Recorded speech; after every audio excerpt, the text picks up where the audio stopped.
We have so much screen time right now. What's up, beautiful Flourish fam?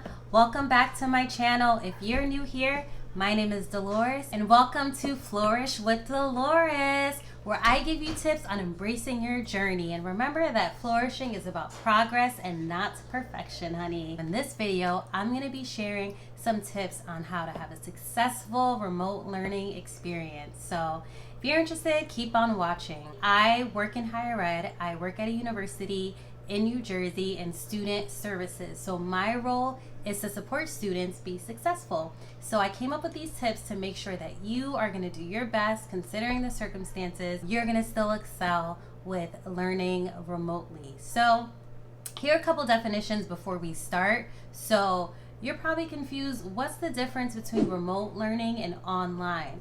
So when you're taking online courses, that means that you're not necessarily having to be on the computer at a certain time. When it's remote learning, you may have some asynchronous and synchronous courses. So synchronous courses are when you have to be online on your computer at a specific time and day with the rest of your classmates and your instructor, learning together as one. Asynchronous is where you may not have to log on at a certain time. You can kind of get the work done on your pace during your time, and you're pretty much kind of doing it self-guided. So there's a difference between the two. So these 8 tips are in no particular order, but I definitely do want to shout out the nonprofit Non-Tradish. Hey Kiana, I got a lot of these tips from her and through my own personal experience and the work that I've been doing with making sure that our students are ready for remote learning as well. The first one is to utilize the academic resources. Your school may have a writing center, may have a tutoring center. So even though you're remote and you're not on campus, that doesn't mean you still can't take advantage of these services. So we're still working. We still want to support you, and your funds are going towards having us support you. So do not be shy to look on your school's website and tap into the academic resources. When I was in school, I needed a little extra help with writing, so I tapped into Grammarly. Grammarly is a great resource. They have a free version and they have versions where you pay a little bit more. When I was doing my doctorate, I really needed the services because I was doing so much writing, so I invested in paying a little bit into it. But they do have a free service that's just as good, that can help you strengthen your writing as you're going through. So definitely use the academic resources you already have on your campus, and then if you need some extra attention, Grammarly is a great resource. Tip number 2 is to utilize the support services. The first one that I always promote is counseling services.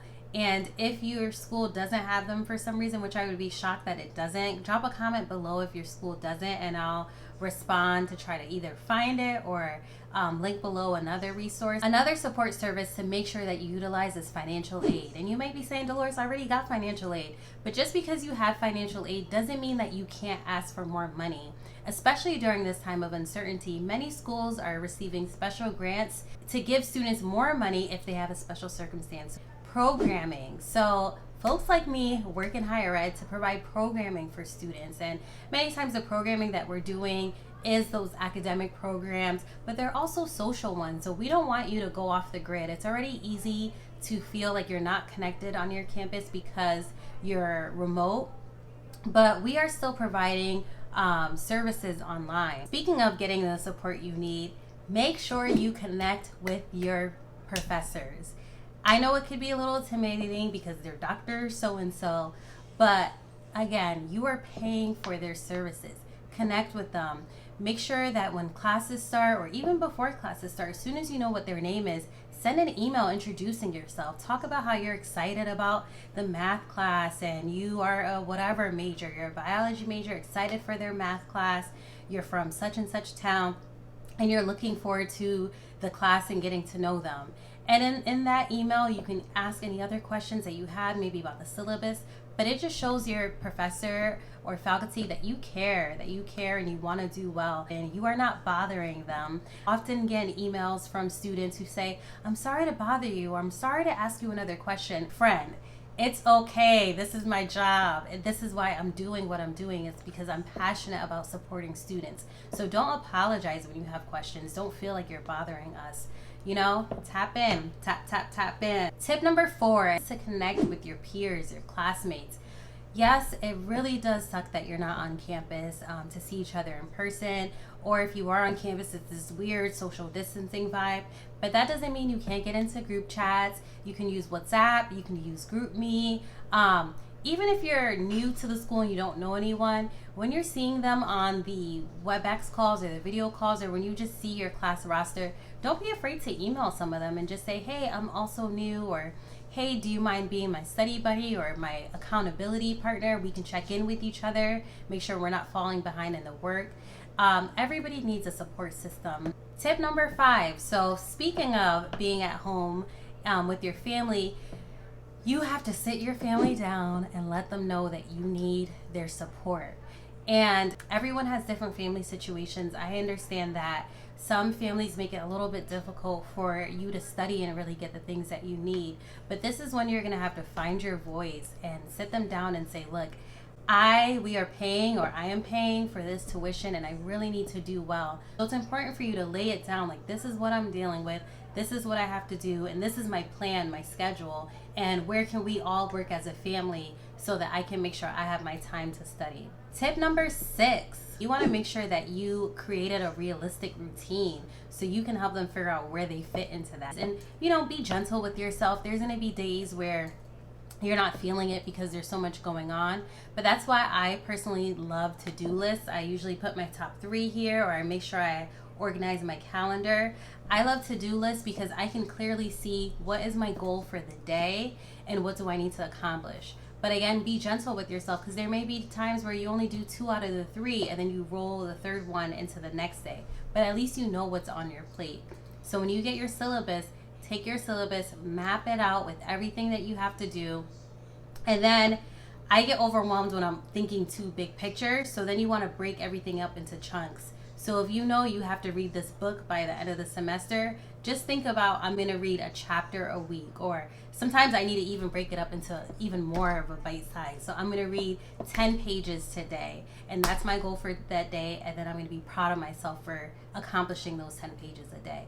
As you're setting these goals, make sure you reward yourself. Tip number 7, if possible, and I know everyone has a different circumstance and they don't have the best study environment at home, but if possible, you want to create a space that is conducive to your studying, that is comfortable. So for some people, they can't study in their bed. So if you know being in my bed is not going to help me, set up a space where you're away from your bed, away from distractions.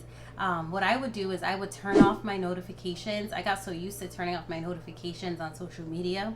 They're still off to this day. And that way, as you're studying during that time where you're in your study mode or your school mode, you won't get distracted by notifications. Also, make sure that the environment is comfortable. So I get, I don't know if you could see, but I get a pillow on my back. I also sit on a pillow so I'm comfortable. I make sure that my space is nice and zen. Another really good tool when you're setting up your work environment is to get blue light glasses. So, ooh, these are a little dirty, but I love these glasses. We have so much screen time right now, so it's important to protect your eyes. But I also enjoy standing or sitting or placing my feet on a footstool. For a while, I got this from Amazon. I'll link it below. For a while, I was just putting my feet up on an empty box that I had a fan in. So you can find whatever that makes you comfortable, that you can kind of kick your feet up and you just type away. I know when I was in college, I didn't have money to purchase a lot of these things or to create a comfortable environment. So if that's your situation, I'm going to try to also link below some social services. It may be a little difficult because depending on where you're watching this from, some of them may be more local. So what you can do is Google your town or your state and see what they're offering for food, for shelter. Some places are doing backpack drives or are doing like office supply drives. So don't feel like, you know, you're watching this video but you don't have you don't have the money to purchase these things. Definitely tap into the services that are available. And then in addition to that, if you can't find anything locally or in your state, your university, actually I would probably hit up your university first. Your university may be giving away supplies or may have a food program. So I definitely do understand that everyone doesn't have the same resources. Tip 8 is to find a mentor. So I know I said connect with peers, but if you can also connect with a mentor, someone who's been there already or gotten through college or is a couple years ahead of you, definitely connect with them. And you can check out my video on how to find a mentor if you need tips on how to do so. Thank you so much for tuning into this video. If you have any questions, please feel free. Do not be shy. Comment below your questions. If this video was helpful, I'd really appreciate it if you give it a thumbs up. And subscribe if you want to join the Flourish family. Comment any other additional tips on how to ace this year. Take care, and remember, flourishing is about progress and not perfection. Peace.